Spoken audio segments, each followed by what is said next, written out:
Welcome to Why I Left, a podcast that explores the Great Resignation. I'm your host, Brian Akar. Join me as I chronicle real stories from real people about the reasons they decided to leave their jobs during the pandemic and what has happened since.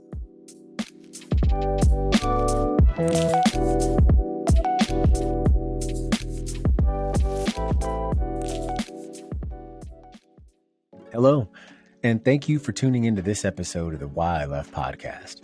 In today's episode, I chat with Chelsea Kidd. Chelsea is the founder and CEO of SiteWell Solutions, a company focused on customized health, wellness, and injury prevention services for organizations both large and small. Now, Chelsea's been in the wellness industry for about 20 years, and what she's really passionate about is helping people move better and enhance their resilience. Now, during this episode, she shares great insight into her decision to leave her corporate wellness job during the pandemic and actually relocate to Montana. What I really enjoyed hearing is how impactful this decision to take this leap to start her own business has been, not only for her, but her family. So I hope you all enjoy it. Let's go check it out. All right. So our guest today is Chelsea Kidd. I'm very happy to have her on the show. Chelsea is the founder and CEO of SiteWell Solutions. It's a company offering wellness consultation, resilience training, and even injury prevention services. So what's great about this is not only is Chelsea my first actual guest interview, which I'm very excited about, but I really became aware of Chelsea through a CNBC article about the Great Resignation. And when you read these articles, you know there's more there, right? They tell a few tidbits here and there, but I knew she had more of a story to tell. So what did I do? I cold messaged her and she actually got back with me right away. So Chelsea, I very much appreciate that. So she's going to share with us, the process she went through before deciding to leave her job in January of 2021 and really the impact it's had since. So Chelsea, how are you? Thank you for joining me today. I'm doing great, Brian. Thank you so much for having me today. Absolutely. So, obviously this is a show about the Great Resignation and why people leave, and we'll definitely get to that. But before we get into that participation, would love for our listeners to get a sense as to, who you are, right? And so why don't you tell us a little bit about, your upbringing, kind of where you currently call home? Absolutely. I am originally from South Carolina. I now reside in Montana, which is basically like Mars when you come from the East Coast. I've been very fortunate that my upbringing involved a lot of activity, a lot of outdoors adventures, and a family that put a lot of emphasis on using movement and nutrition to make yourself feel better and to perform your best. So I've always kind of gravitated towards this field of health and wellness. And now I am very, very fortunate to share those tools and those modalities with other people so that they can move and feel their best. No, that is awesome to hear. And when you think about, so fitness and the wellness industry has been a part of your life for a very long time. What are some of the things that you've been passionate about when it comes to the work that you do? One of the favorite things that I like about what I do with corporate wellness is that you can come in and actually have an impact on company-wide policy. So whenever we are able to influence an entire organization to, say, add an hour of wellness time into their employees' week that they are actually compensated for, so they're encouraged to step away and take a break, take a call with a health coach, maybe take some time to stretch or exercise. That's really powerful to me because I think that those structural changes to organizations are what can really make a difference for large numbers of people when it comes to taking care of their well-being. Absolutely. And, the wellness industry, it's always been a great industry, but I think especially now it's one of those things that, is a more heightened focus on it. So that's awesome.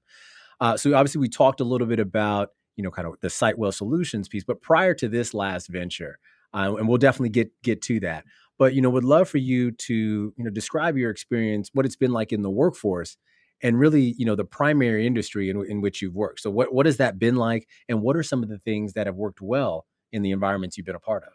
Right. So if we're going way back, I actually got my start in box gyms. So think your standard commercial gyms. I was cleaning machines at the age of about 15 and worked my way up to front desk and customer service and then got into personal training.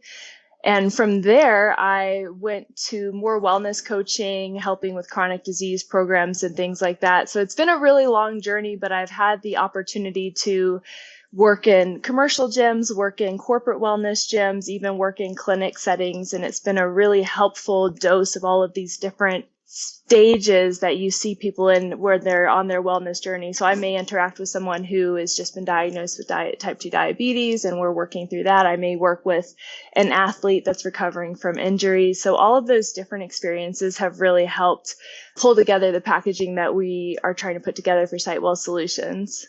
No, that's awesome. And so would you say there's much of a difference in the clinical space as well as the corporate space? So like what are some of the overlaps there? I'd say there's a difference in the commercial space versus the corporate space. Definitely, it's a whole different atmosphere.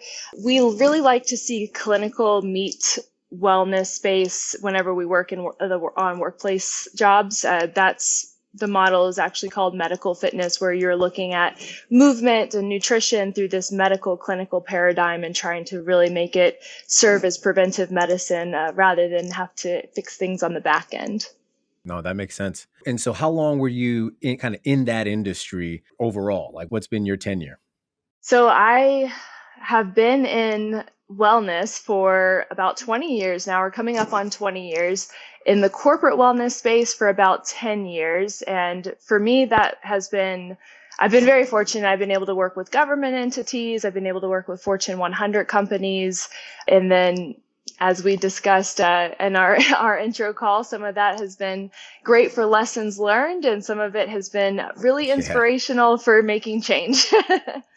No, I can only imagine. And so, naturally, so you're in this space, right? And look, I think it's no secret, right? March of 2020 comes around, COVID happens, right? So, would love for you to talk a little bit about how did the pandemic affect you? So that's a great question. I think I was in the same boat as so many people were. My job was already stretching me pretty thin. I had a long commute, or what I felt was a long commute. I was commuting about 45 minutes each way, which I know, you being in New York, that may seem like a lightweight commute, but it felt like Right. a lot of time out of my week. So I think a lot of people were in that situation where we just had a lot of demands, a lot going on, and we were stretched pretty thin with our jobs. And then you bring in this massive crisis and everything changes. Our teams were furloughed. You're carrying more weight with less resources. We, being in Florida at the time, we were late to shut down. We were quick to come back on site. We were supporting virtual, hybrid, and on-site functions with less resources. So it was a really, really challenging time. And I learned a lot from it because all of that change definitely teaches us a lot of lessons. But I definitely saw in the midst of that, I had such limited flexibility with my job. We weren't really supposed to leave site, and we, just had a lot of restraints on our time and a lot of demands that are not really practical for work-life balance. So it was very eye-opening in that respect. No, and I'm glad you mentioned that, right? And Florida, as it pertains to COVID, a lot of things have been happening down there, right?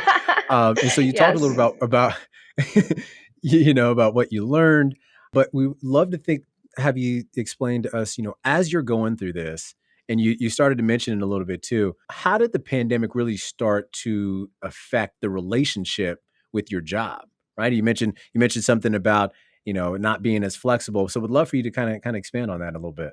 The pandemic definitely showed me that that lack of flexibility was not going to be acceptable long term for me. Of course, didn't like that I didn't have time for hobbies and things like that. I think that's really important for preventing burnout. And whenever you are just working, burning the candle on both ends, a lot of those things fall off of your plate. And we see that happen all the time in workplaces and with individuals. So it was really eye-opening that this was probably not sustainable for me to work with this limited of flexibility. But it also was very apparent that we were learning all of these lessons that were going to be really important for the next stage. Where are we going after this pandemic? The world's really opened up to the idea of services being virtual, and that was a great lesson learned. So I was picking up a lot of skills, and I was raising my hand for extra projects that could teach me more, because in the long run, I knew I eventually would want to make the jump to start my own company. And this was just a bit of a catalyst for that. Got it. No, and so now, yeah, that brings me to something. So you knew you had an idea that you wanted to start your own company, and so would love for you to kind of talk a little bit about that process and what that was like before you you actually left the industry. But yeah, tell us a little bit about kind of the origins of where that came from.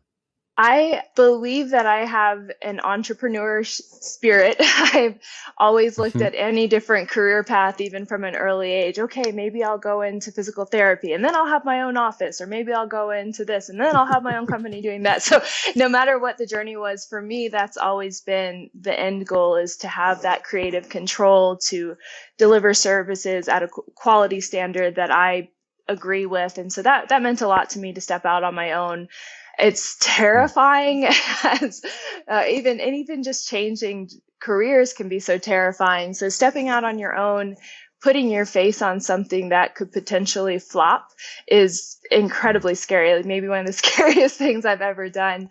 So I did start working on the idea and just developing our business plan and the foundations of SiteWell Solutions while I was still working with my corporate role. And I'm really grateful for a lot of the excellent free resources that are out there that I have been able to leverage to help me on that journey. No, that's great. And so the origin started, and now, so what year, kind of month and year, did you finally decide, hey, the balance is not there for me. Enough is enough. It's time for me to leave. When was that time for you? I probably made that decision mentally a ways before I actually resigned. I think there were just a few instances, and this probably happens to a lot of people, where you just have something happen. It's just so clear, like, okay, this is not going to work long term. I hung in there a while longer. I had some projects I was working on that I wanted to close the loop on that meant a lot to me. So I hung in there until January of 2021, when I finally, and it's kind of funny, my company was really great about, hey, maybe you want to take a full-time virtual role. When I started talking about resigning, there were some other options presented themselves. And I finally just ripped off the Band-Aid, went on Facebook Live, said, hey, I'm starting this company, check out my website, just told the world about it, stepped out from behind the brand finally and put my face on it, which was excruciatingly terrifying, but a really great adventure. And it just helped me really launch myself into this and say, hey, we're going for it. No, that's awesome. So January of 2021, you make that decision. So, ultimately, when you look back on that now, so why did you leave your job during the pandemic? I don't have a great clear reason for that. I think something that I have gone back to when I think about that is that change really can propagate more change. We see that we went through this huge crisis, and we were, like I mentioned, switching gears, working with less team members. Anything they were throwing at us, we were figuring out a way to problem solve and work through.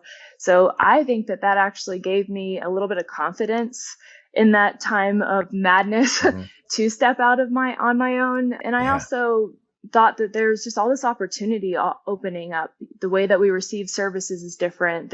Everyone's working from home now, and that's what I do, is workplace wellness. Why not figure out really great ways we can deliver it to people in their homes? So there's just a lot of different small factors like that helped me make this choice during such a crazy time.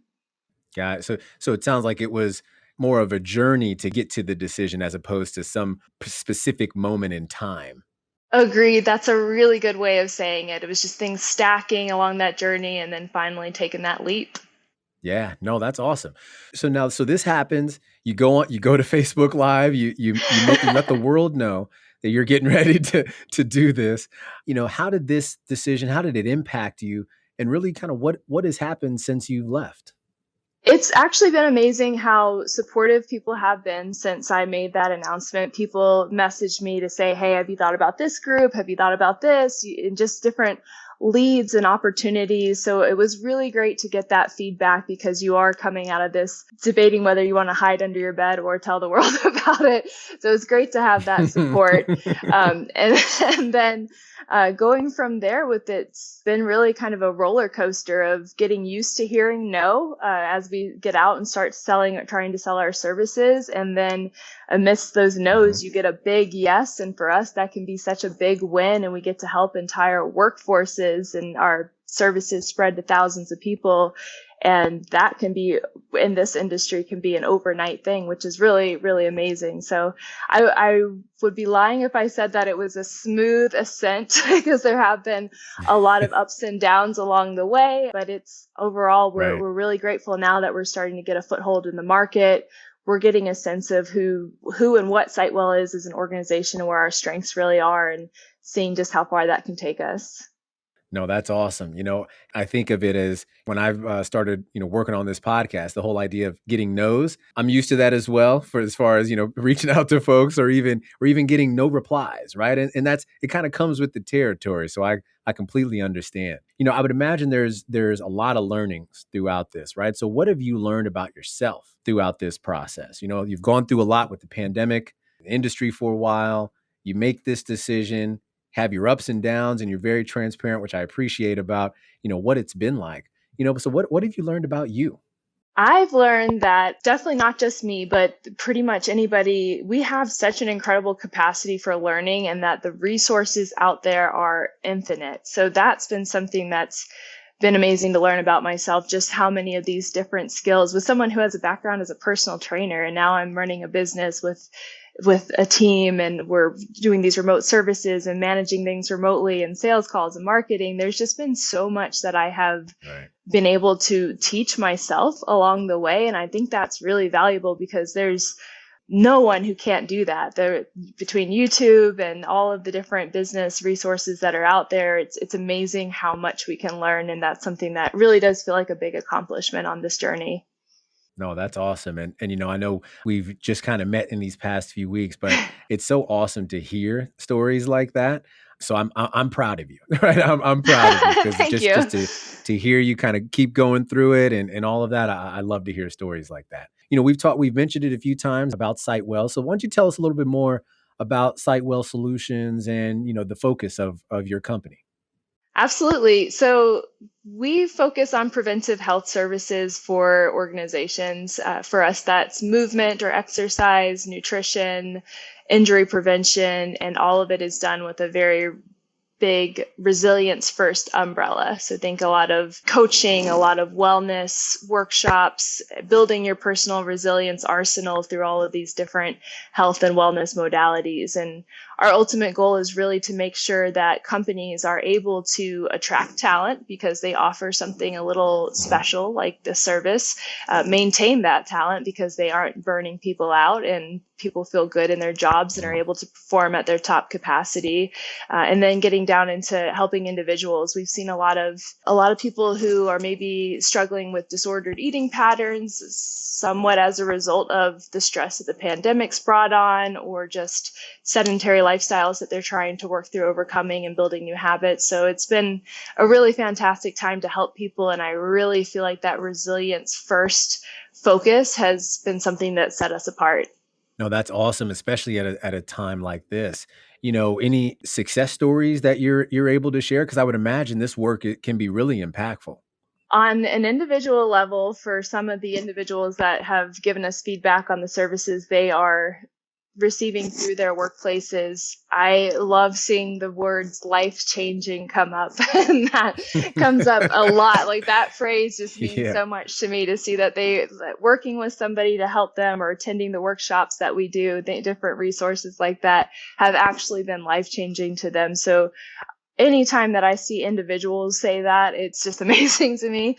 As an owner of the company, it's been really great just to see how receptive different organizations are. A big focus that we have is getting into smaller organizations. In the past, I always worked with these large Fortune 100 companies or very large government Mhm. organizations. And now we want to help that 100-person group that just, they're running 1,000 miles an hour and they could really use a little bit of extra support. And we want to step in and help those smaller groups. So seeing the ways that we can actually make our services accessible to those groups has been really rewarding as well. No, that's awesome. That is really awesome to hear. I mean, this has been great. I would love for you to talk now about the advice that you would give to other folks. So, one of the premises of this show is, I would love for folks who may be in similar situations to really learn from the people that we bring on board. And so, what advice would you give to our listeners who may have a similar experience to yours, but really, may not know what to do next, right? What would you say to them? One of the biggest things I want to share, and this is kind of personal, but I definitely didn't come from a background that really set me up for this. I'm from a really rural Mm, area in South hmm. Carolina. My parents were very hardworking, but were not business-minded people. And so I think the fact that I'm on this journey and that I have been able to succeed at this really does show that anybody can do this. And there are so many resources along the way that you can get for free. So I would just encourage people to be aware of if you are putting self-imposed limitations on yourself. I can't do this because of my age, because of my responsibilities, because of anything like that. Just be aware of those and know that you can work with organizations like SCORE, which offers free mentors and self-paced Mm, guidance for building business. There's really affordable platforms out there where we do a lot of virtual work, and just using things like hmm. AppSumo has been a great resource for affordable alternatives to some of the standard programs and platforms that we need for running our business. So I'd say don't put any limitations on yourself. Just start working towards your goal, and you'll be so happy and I learn like so it. much along the way. No, that I think that is great advice, and I'll make sure I have to get their information because it sounds like it was something that was successful for you, right? This company Score that you worked with.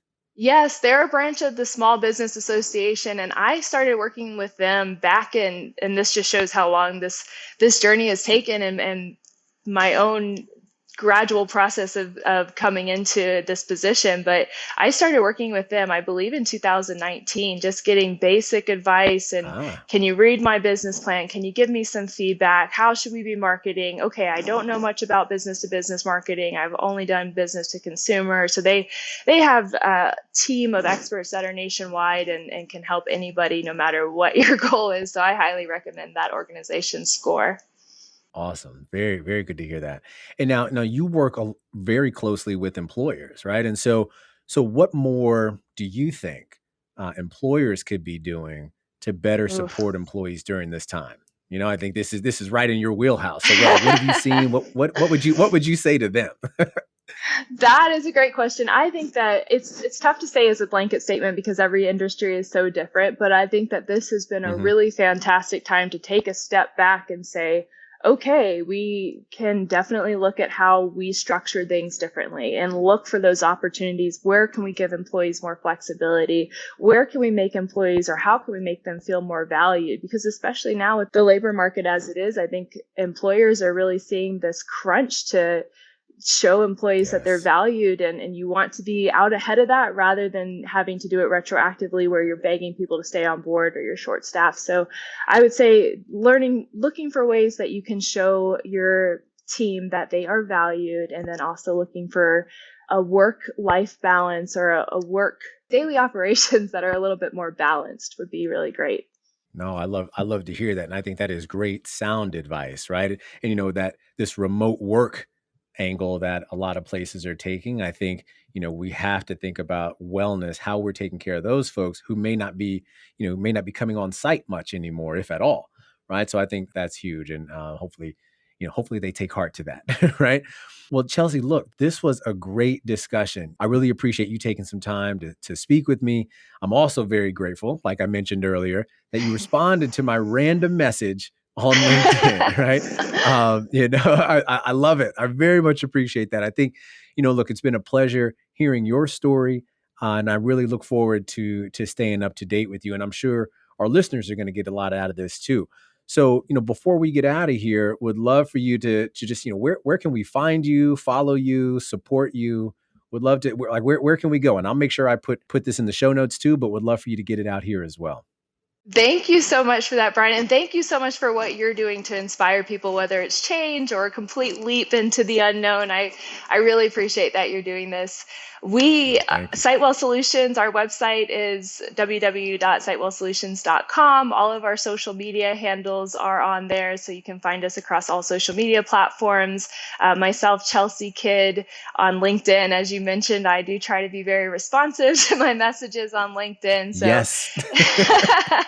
and I always love to talk. I love to brainstorm with people about maybe what they want to change in their industry, or even just, hey, a little bit of encouragement to get people past sticking points to maybe make a change that's better for them.